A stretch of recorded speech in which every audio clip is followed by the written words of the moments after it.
Concrete and RCC की मैं बात करूंगा तो इसमें ये आपका सेकंड नंबर पे सब्जेक्ट आता है। इसमें हाईलाइटेड सब्जेक्ट है वो है आपके पास building material, property of special type of concrete क्या होते हैं, ये आपका कंक्रीट टेक्नोलॉजी के, और ये पूरा का पूरा आपके पास BMC building material construction and BT building technology, तो उनसे सबसे ज्यादा क्वेश्चन पूछे गए हैं। स्ट्रेंथ ऑफ मटेरियल में आप लोग 7 से 8 या 8 से 9 नंबर का वेटेज कंसीडर करते हैं। Management, environmental sanitation and plumbing. अगर आप आरआरबी जेईई सीबीटी 2 एग्जाम की तैयारी कर रहे हैं और आपको ये समझना है कि यार मैं तैयारी शुरू कहां से करूं, कौन सा सब्जेक्ट है जो मेरे को ज्यादा मार्क्स दिला पाएगा, या फिर जब मैं उन 2-4 सब्जेक्ट को कर लूंगा तो मुझे एक अच्छा खासा कॉन्फिडेंस मिलेगा, तो इस वीडियो में मैं आप लोगों को बताने वाला हूं ऐसे 7 सब्जेक्ट जिनके आधार पर इनकी पुरानी हिस्ट्री देखी जाए तो उनसे सबसे ज्यादा क्वेश्चन पूछे गए हैं रेलवे के किसी भी एग्जाम के अंदर, और उसी को ध्यान में रखते हुए या फिर लेटेस्ट जो आरआरबी जेईई का एग्जाम हुआ 2019 में उसको भी अगर ध्यान में रखा जाए तब भी,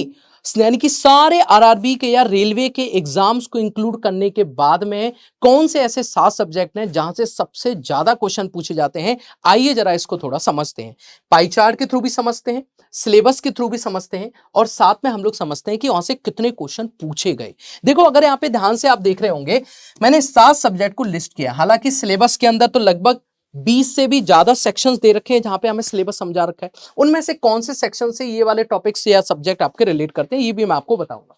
सबसे पहली बात, जो बिल्डिंग मटेरियल एंड कंस्ट्रक्शन वाला जो पार्ट है, इससे अभी तक रेलवे के एग्जाम्स में 700 से भी ज्यादा क्वेश्चन पूछे जा चुके हैं। 700 से भी ज्यादा क्वेश्चन रेलवे के एग्जाम में पूछे जा चुके हैं।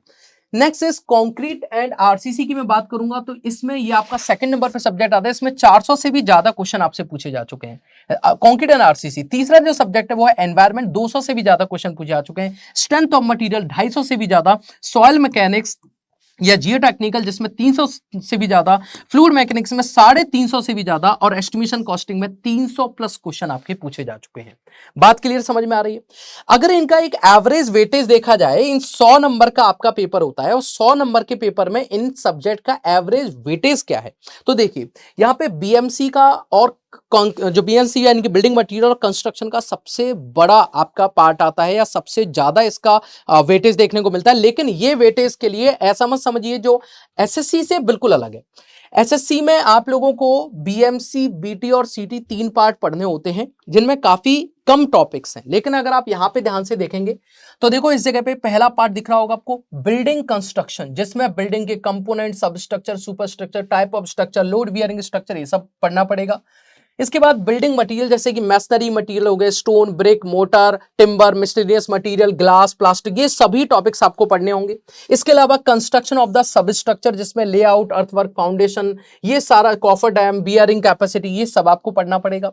Construction of the super structure आपको पढ़ना पड़ेगा जिसमें पूरे स्ट्रक्चर के पार्ट्स आते हैं, जैसे डोर एंड विंडोज होते हैं, स्टेयरकेस होगी, lift, escalator, scaffolding, shoring, flooring, ये सब कुछ आता है। इसके अलावा बिल्डिंग फिनिशेज जिसके अंदर बिल्डिंग पे हम लोग प्लास्टर करते हैं, पॉइंटिंग, पेंटिंग, ये सब करते हैं, रूफ वगैरह, ये सारी चीजें पूछी जाती हैं। और इसके अलावा होता है मेंटेनेंस, मतलब ये आपको 1, 2, जब आप ऑफिशियल सिलेबस में जाओगे तो पॉइंट नंबर 2, 3, 4, 5, 6, 7 ये सभी आपको पढ़ने होंगे, तब जाके आप लोगों को कितने मार्क्स मिल पाएंगे। यहां पे आप देखिए तब जाके आपको मिलेंगे 23 प्लस, यानी कि इसको मैं कह सकता हूं ऑलमोस्ट 25 के आसपास मार्क्स आपको इस सब्जेक्ट से देखने को मिलेंगे। फिर बात करते हैं कंक्रीट की और आरसीसी की।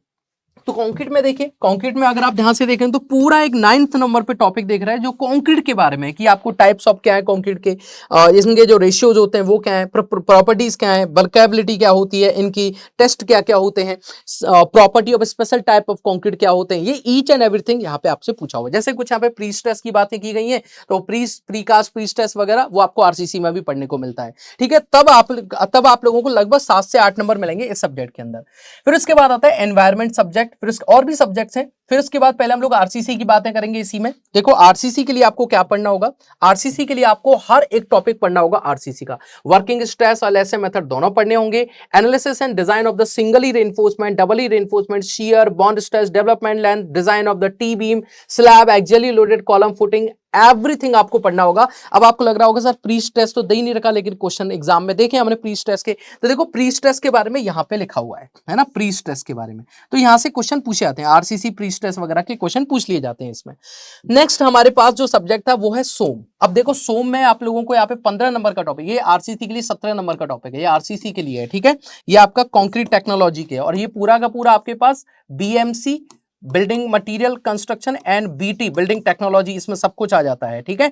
और इसमें कंस्ट्रक्शन टेक्नोलॉजी भी आ जाती है, कंस्ट्रक्शन टेक्नोलॉजी भी आ जाती है इसके अंदर।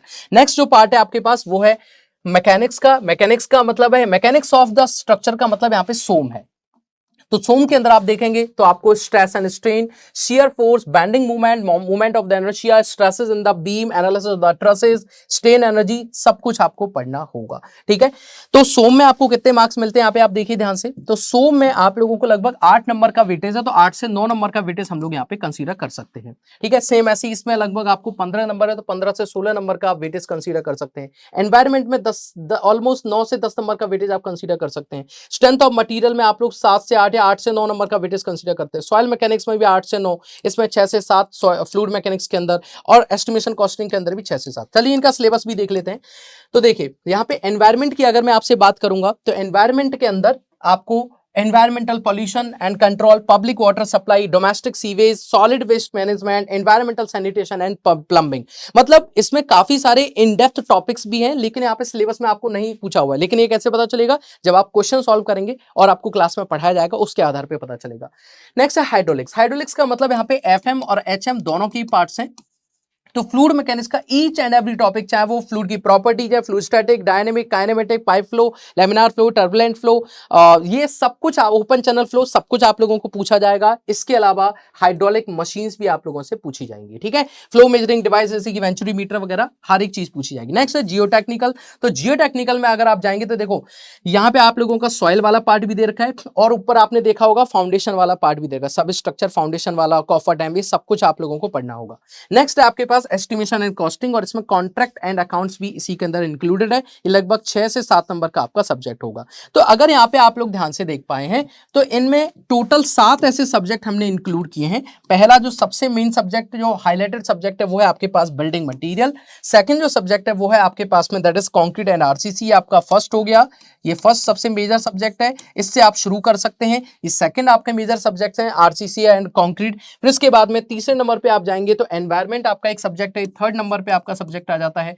उसके बाद में आप लोग आएंगे जियो टेक्निकल पे, आपका फोर्थ नंबर पे सब्जेक्ट हो सकता है। फिर उसके बाद में सोम है आपका, ये फिफ्थ नंबर पे आप इसको पढ़ना स्टार्ट कर सकते हैं। इसके बाद ये 6 नंबर पे है, और लास्ट में एस्टिमेशन कॉस्टिंग आपका 7th नंबर पे। टोटल आपका ये एक सिनेरियो या एक रेशियो मैंने आपको बताया है क्वेश्चंस का, कहां से कितने क्वेश्चन पूछे गए हैं।